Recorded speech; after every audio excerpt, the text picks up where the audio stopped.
दोस्तों, आज का ये वीडियो संसद के शीतकालीन सत्र से जुड़ा है, जहां केंद्रीय गृह मंत्री अमित शाह और विपक्ष के नेता राहुल गांधी के बीच वोट चोरी को लेकर जोरदार बहस हो गई। ये बहस चुनावी सुधारों पर चर्चा के दौरान हुई, जहां राहुल गांधी ने बीजेपी पर वोट चोरी का आरोप लगाया था। जवाब में अमित शाह ने कांग्रेस को निशाना बनाते हुए नेहरू, इंदिरा और सोनिया गांधी पर वोट चोरी के 3 बड़े आरोप लगाए। आइए इस वीडियो में जानते हैं क्या है पूरी स्टोरी। संसद में हंगामा क्यों मचा? दोस्तों, 10 दिसंबर 2025 को लोकसभा में चुनावी रोल्स की स्पेशल इंटेंसिव रिवीजन एसआईआर पर बहस के दौरान तूफान आ गया। राहुल गांधी ने अपनी 3 प्रेस कॉन्फ्रेंस का हवाला देते हुए कहा कि बीजेपी चुनाव आयोग के साथ मिलकर वोट चोरी कर रही है। इसे उन्होंने हाइड्रोजन बम तक कह दिया। लेकिन गृह मंत्री अमित शाह ने पलटवार किया। वोट चोरी तो कांग्रेस ने शुरू की, कुछ परिवार तो जनरेशनल वोट चोर हैं। ये सुनते ही कांग्रेस सांसद भड़क गए, हंगामा मच गया और विपक्ष वॉकआउट कर गया। ये बहस इतनी तीखी थी कि पूरा सदन गूंज उठा। राहुल का चैलेंज क्या था? डिबेट पर उतारू राहुल।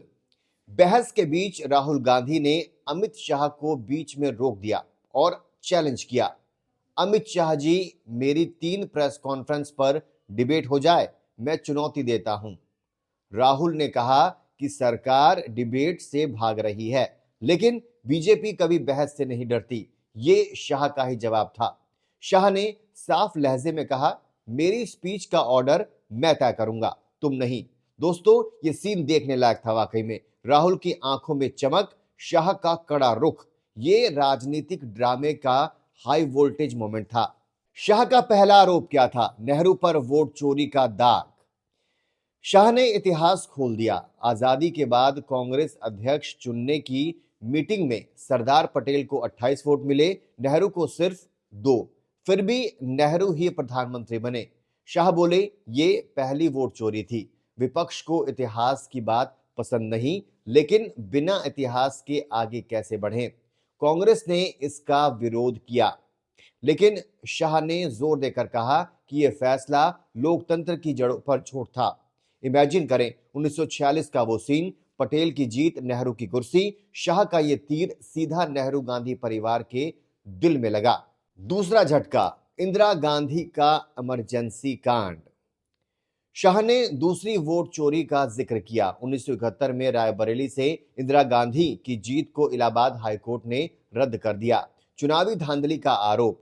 इंदिरा ने खुद को इम्यूनिटी देने के लिए कानून बदल दिया और इमरजेंसी लगा दी। शाह बोले, ये दूसरी वोट चोरी थी जब उन्होंने खुद को बचा लिया। सुप्रीम कोर्ट ने बाद में फैसला उलट दिया, लेकिन ये काला अध्याय आज भी याद है। दोस्तों, इमरजेंसी के वो दिन, आजादी पर ताला, प्रेस पर सेंसर, शाह ने कांग्रेस को आईना दिखा दिया। तीसरा केस, सोनिया गांधी पर सवाल। तीसरी वोट चोरी का जिक्र करते हैं। शाह ने क्या कहा? सोनिया गांधी कैसे वोटर बनी, इससे पहले नागरिक। ये मामला अभी दिल्ली की सिविल कोर्ट में है। शाह बोले, जब योग्य ना हो फिर भी वोटर बन जाएं, ये वोट चोरी है। कांग्रेस का कहना है कि ये केस खारिज हो चुका है, लेकिन शाह ने इसे जिंदा कर दिया। ये आरोप नेहरू गांधी परिवार को निशाने पर ला खड़ा किया। इस आरोप ने विपक्ष ने हंगामा कर दिया, लेकिन शाह रुके नहीं। ये पॉइंट सबसे कंट्रोवर्शियल है। दोस्तों, क्या ये सच्चाई है या राजनीतिक साजिश? आप बताएं कमेंट्स में। शाह का पलटवार, कांग्रेस की हार का राज। शाह ने राहुल की वोट चोरी वाली प्रेस कॉन्फ्रेंस को फर्जी नैरेटिव बताया। ईवीएम का बहाना खत्म, अब वोट चोरी का। फिर भी हार गए हरियाणा, महाराष्ट्र में। शाह बोले, कांग्रेस की हार का कारण लीडरशिप है, ना कि ईवीएम या वोट चोरी। अगर कोई सवाल पूछे तो बीजेपी एजेंट, हारे तो जज पर इल्जाम। एसआईआर प्रक्रिया को शाह ने साफ सुथरी चुनाव का हथियार बताया। नेहरू से मनमोहन तक कोई विरोध नहीं किया, लेकिन अब चिल्ला रहे हो। ये जवाब कांग्रेस को चुप कराने वाला था। शाह ने साबित कर दिया कि इतिहास उनका हथियार है। तो दोस्तों, ये बहस लोकतंत्र की सेहत पर सवाल उठाती है। वोट चोरी कौन कर रहा है, बीजेपी या कांग्रेस का पुराना इतिहास? विपक्ष ने वॉकआउट किया, लेकिन बहस जारी है। राहुल का चैलेंज स्वीकार होगा या नहीं, ये देखना होगा। आपको ये वीडियो कैसा लगा, हमें जरूर बताइए। फिलहाल के लिए इतना ही।